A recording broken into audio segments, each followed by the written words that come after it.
বাংলাদেশ জামাত ইসলামী কোনো ধরনের জঙ্গিবাদকে বা এক্সট্রিমিজমকে প্রশ্রয় দেয় না, প্রশ্রয় দিবে না, এখনও দিচ্ছে না, আগামীতেও এ ধরনের কোনো সুযোগ হবে না। বরং জামাত ইসলামী ক্ষমতা আসলে জঙ্গিবাদ এখানে একেবারেই নিঃশেষ হয়ে যাবে। কারণ তারা ইসলামের নামে যারা করে, তারা যখন ইসলামের আসল রূপটা জনগণ দেখতে পাবে, তো তখন আর সেখানে তাদের কোনো অ্যাড্রেস থাকে না। 2 নম্বর হচ্ছে, বাংলাদেশে নানাভাবে জঙ্গিবাদের আক্রমণের কথা বিভিন্ন পত্রপত্রিকা লেখে আমরা করছি।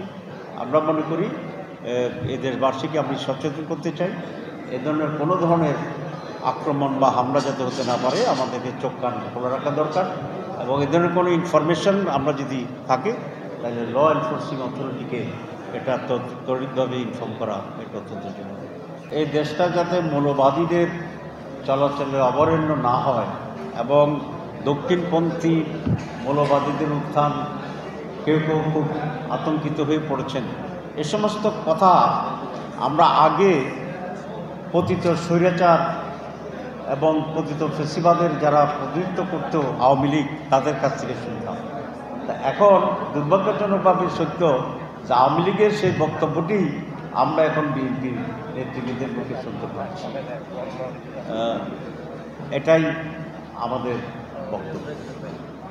2 নম্বর হচ্ছে, ওনারা কাকে বোঝাতে চেয়েছেন এর জবাব তো ওনারা দিতে পারবেন, এটা আমাদের জবাব না। তবে আওয়ামী লীগ ইসলাম, যারা মুসলমান ছিল, যারা নামাজ পড়তো, যারা রোজা রাখতো, যারা দাঁড়িয়ে রাখতো, যারা ইসলামী আদর্শে ফিলোসফিতে বিশ্বাস করত বা করে, তাদেরকেই মৌলবাদী হিসাবে চিহ্নিত করতে হবে।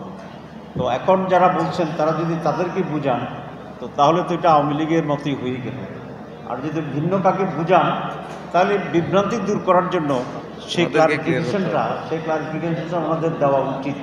কারণ ওনাদের এই বক্তব্যে জাতি কিছুটা আতঙ্কিত হচ্ছে, বিভ্রান্ত হচ্ছে। বিএনপির নিশ্চিত বিজয়, এটা জানার উপায়টা কি? এখনো তো ভোট হয় নাই।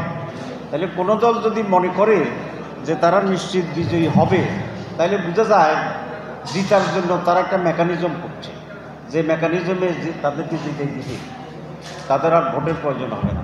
তা আমরা জানি না কি মেকানিজমে বিএনপি বলে যে তারা বিজয়ী হবে নিশ্চিত হবে। আমরা এটা দাবি করি না, কারণ আমরা জানি যে জনগণই ভোট দিয়ে যাকে বিজয় করা তারাই বিজয়ী হবে। আর কেউ যদি ভোটের আগে নিশ্চিত হয়ে যেতে চান, তাহলে তো বোঝা যায় যে 2018-24 14 মতো একটি নির্বাচন করার জন্য আবার পুনরায় পায়তারা করছে। আমি পরিষ্কার বলতে চাই যে এই ধরনের নির্বাচন করার যদি কারো পরিকল্পনা থাকে এবং সেরকম একটি নির্বাচন করার জন্য চেষ্টা করে, তাহলে বাংলাদেশে বিপর্যয় হবে।